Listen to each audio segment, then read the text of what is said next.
At the first rays of sunlight on April 6, 1453, the magnificent Constantinople awoke to a day that would mark the fate of a millennial empire.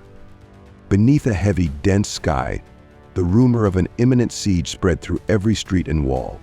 On that fateful morning, Byzantine citizens and soldiers felt, deep in their souls, the anguish of a destiny already sealed, as Emperor Constantine XI prepared to face the overwhelming tide that was approaching. While the city rose in melancholic silence, on the other side of the horizon, the young and determined Sultan Mehmed II was fine-tuning the details of his strategy to capture the imposing capital. In his Ottoman camp, generals and engineers discussed the military innovations that would transform the siege into a true machine of destruction. Among these innovations was an unusual tactic for the time: subterranean assaults. Miners, armed with rudimentary tools, yet driven by unwavering faith in victory, furtively dug beneath Constantinople's walls, a strategy aimed at weakening the Byzantines' defenses and creating breaches through which the enemy could infiltrate. During the early hours of that day, the city filled with prayers and a reverent silence, as if the gods themselves were watching the unfolding events. Constantine XI, aware of his responsibility and knowing that every second counted, gathers counselors and war masters, while Giovanni Giustiniani, the experienced commander invited to reinforce the defenses, walked the corridors of the fortress, imparting courage and determination to soldiers exhausted by waiting and fear.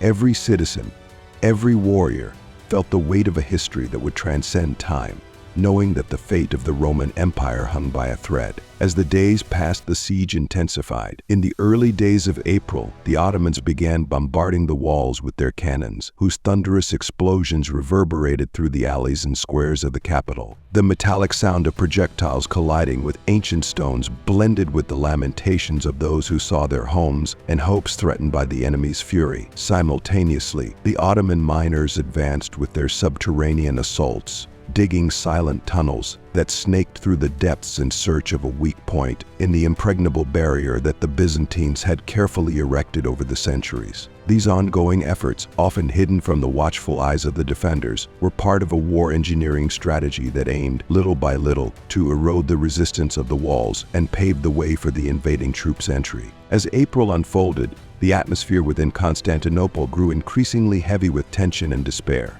While the Ottoman cannons hammered the walls and the subterranean tunnels advanced with deadly stealth, the population lived in a state of constant apprehension. In churches, prayers were fervently chanted. The faithful, with eyes brimming with tears, pleaded for divine aid that might turn the tide of fate. Appeals to the Pope and hopes that the Christian kingdoms would come to the city's rescue were whispers lost in the wind, carrying the anguish of a population that already sensed the inevitable. Within the walls, commanders sought to reorganize the defenses. Giovanni Giustiniani, an imposing figure and symbol of Christian resistance, coordinated the troops with an almost superhuman determination. In hurried meetings, he issued orders that had to be followed with precision, emphasizing the importance of keeping every stone protected and every gap watched. The confidence placed in him was the anchor that kept the defender spirits alive. And thus, under the leadership of Constantine XI and Giustiniani, the resistance was structured even in the face of an enemy force that seemed unstoppable. As the month progressed, the Ottoman attacks took on increasingly bold and cruel forms. In addition to the direct cannon bombardments that rattled the city, the subterranean attacks continued relentlessly. During the dark nights of April, rumors of the underground assaults spread like a paralyzing whisper among the walls. Many soldiers, while patrolling the inner passages, found signs of recent excavations, clumps of removed earth, and small collapses that indicated the enemy's silent and deadly approach. Each sign was a bitter message. The fortress, no matter how imposing it appeared, was gradually being eroded from within. The battles were not confined solely to the outer walls. On several occasions, the Ottomans exploited momentary vulnerabilities caused by the subterranean assaults and launched lightning attacks at strategic points, attempting to create breaches that would merge their forces with the fury of cannon fire. In these moments, the defenders were forced to retreat and reorganize their formations to defend the most vulnerable sectors. With every attack, the siege grew more relentless, and the shouts of command that echoed through the corridors of the walls blended with the deafening sounds of the impending destruction. As winter began to give way to spring, the Byzantines' hope was nourished by prayers and miracles that, at times, seemed to touch the hearts of the faithful. In chapels and in the whispered prayers in the corners of the streets, the inhabitants clamored for divine intervention and a miracle that could save them from complete destruction. This unshakable faith, however, contrasted with the harsh reality of losses and injuries that accumulated each day. Even in the face of physical exhaustion and the deprivations that turned everyday life into a constant struggle for survival, the defenders found strength in the memory of a glorious past, remembering that Constantinople had once been the home of the Roman Empire, a symbol of an era that refused to vanish without resistance. Throughout May, the climate of tension and despair reached its peak. The continuous Ottoman attacks, both the frontal cannon assaults and the subterranean excavations, began to show devastating effects. The walls, already battered and suppressed by the incessant bombardment, started to give way in certain sections, while the city's leaders made every effort to mend the breaches and fortify the fragile points.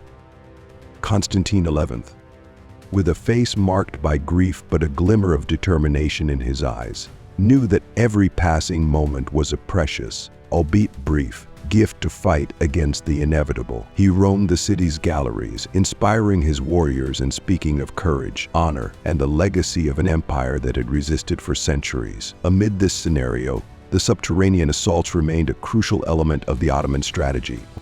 During the long, early mornings of May, while the defenders tried to find rest amid an endless vigil, teams of miners advanced through the tunnels, seeking to reach the foundations of the walls. Every drop of sweat and every hammer blow resonated like a fatal beat against the centuries-old structure of Constantinople. This stealthy and calculated approach allowed the enemy to draw near silently, undermining the confidence of soldiers who, already exhausted, found themselves fighting against an enemy attacking from all directions, even from beneath the very earth. The hope for Christian reinforcements took on almost mythical contours during this period. In secret meetings and in the fervent prayers of chapels, the possibility of an allied army coming from the west was discussed with a mixture of skepticism and desperate faith. They knew that the distance and internal divergences among the Christian kingdoms made the dispatch of immediate aid difficult, yet the very thought that they were not alone inspired the defenders to give their utmost in every battle. In every phrase uttered, there was a silent plea for the miracle of salvation to manifest, if only for an instant, before the inevitable occurred. As the days were meticulously counted like the ticks of a war clock, the efforts to contain the Ottoman advance intensified.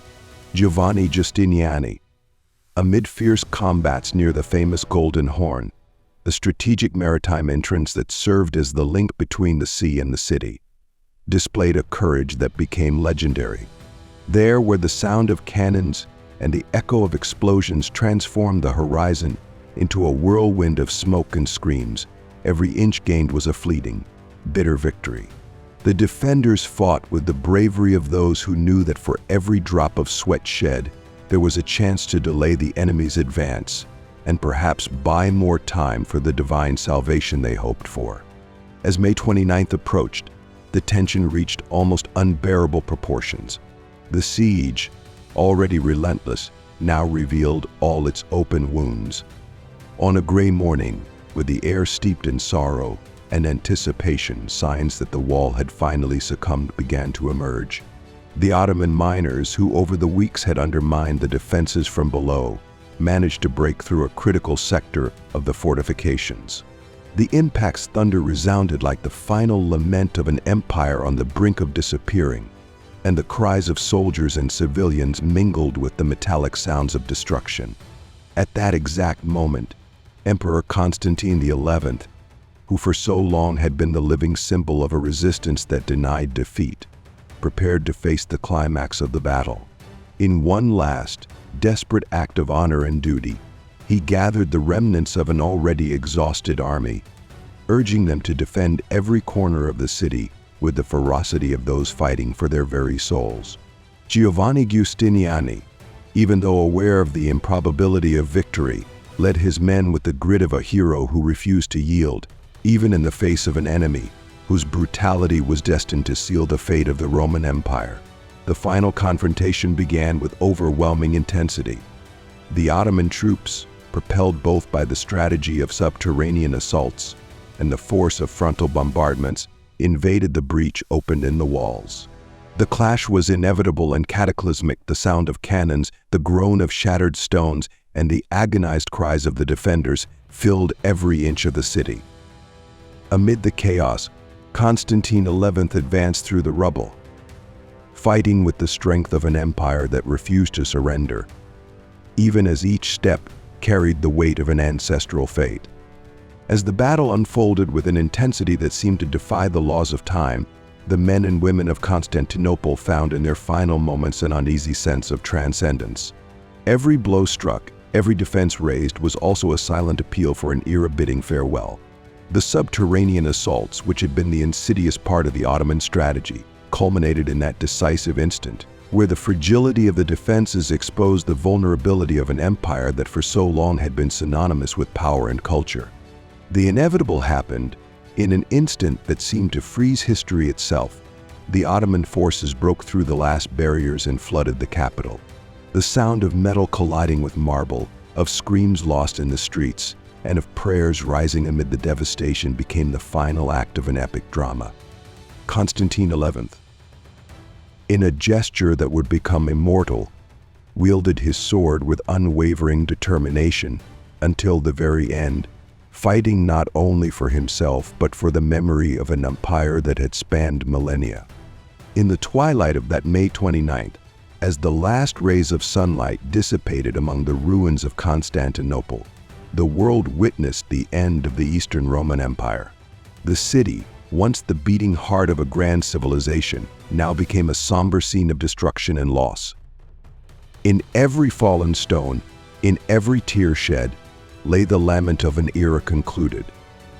The defenders, though defeated, demonstrated a courage that would transcend time, immortalizing the figure of Constantine XI and the bravery of Giovanni Giustiniani. As the dust settled and silence prevailed after the tumult of the final battle, history recorded, in indelible ink, the end of a chapter that no longer belonged to the realm of the living. The pleas for Christian reinforcements, the desperate prayers of the faithful, and the ingenious strategy of the Ottomans, which included the subterranean assaults, formed a mosaic of events that signaled the end of an era. Every detail of the struggle, from the initial sounds of excavation beneath the ancient walls to the final clash that sealed the city's fate, was testimony to the transformation of a world forced to be reborn from the ashes of a glorious past. In that final moment, the echoes of Roman glory mingled with the shadow of destruction. The fall of Constantinople symbolized not only the victory of the invaders, but the ultimate farewell to an empire that had withstood countless challenges, wars, and deprivations. The walls, which for so long had protected secrets and stories, now narrated the tale of a heroic sacrifice, where every stone, every crack, recalled the bravery of the defenders who fought with both soul and heart. The final instance of that fateful day carried the indelible mark of a sacrifice that transcended time. Even in the face of the inevitable, the Byzantines demonstrated that the memory of an empire lives forever in acts of courage and in the fervor of a faith that refused to be silenced. While Sultan Mehmed II celebrated the fulfillment of his ambition, the world watched, sorrowfully, as the sounds of farewells echoed through the corridors of a city that had been the symbol of both the splendor and the decay of a golden age. As the day drew to a close, with dust covering the debris and ruins of Constantinople, the legacy of the Roman Empire was ended, but its lessons and memories would remain forever etched in the annals of history. The final cry of resistance, echoed by Constantine XI and his brave soldiers, was a testament to the inevitable passage of time and the transformation of destinies. Thus, in that last breath of an empire that had once enchanted the world, the flame of history was extinguished to give way to a new era, leaving behind an eternal reminder of the struggle, the faith, and the courage of a people who never bowed to fate.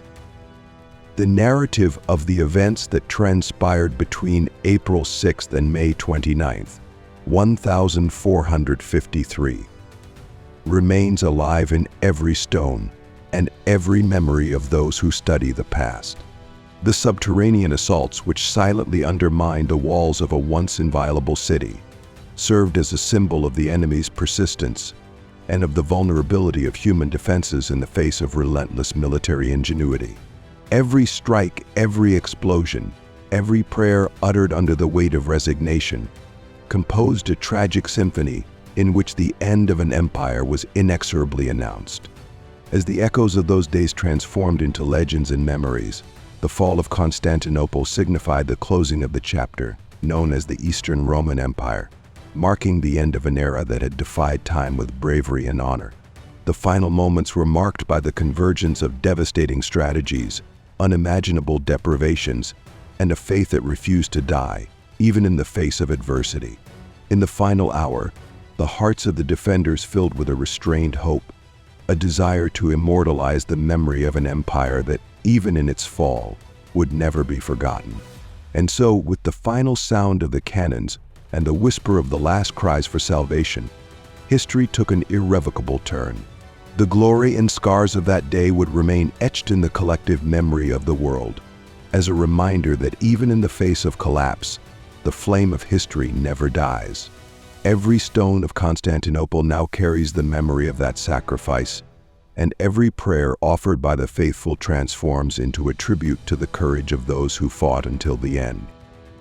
May the memories of the deeds of Constantine XI, Giovanni Giustiniani, and the countless defenders resonate through the centuries, teaching that even in the darkest hours, honor and faith can shine brightly, illuminating the path to a future built upon the ruins of the past.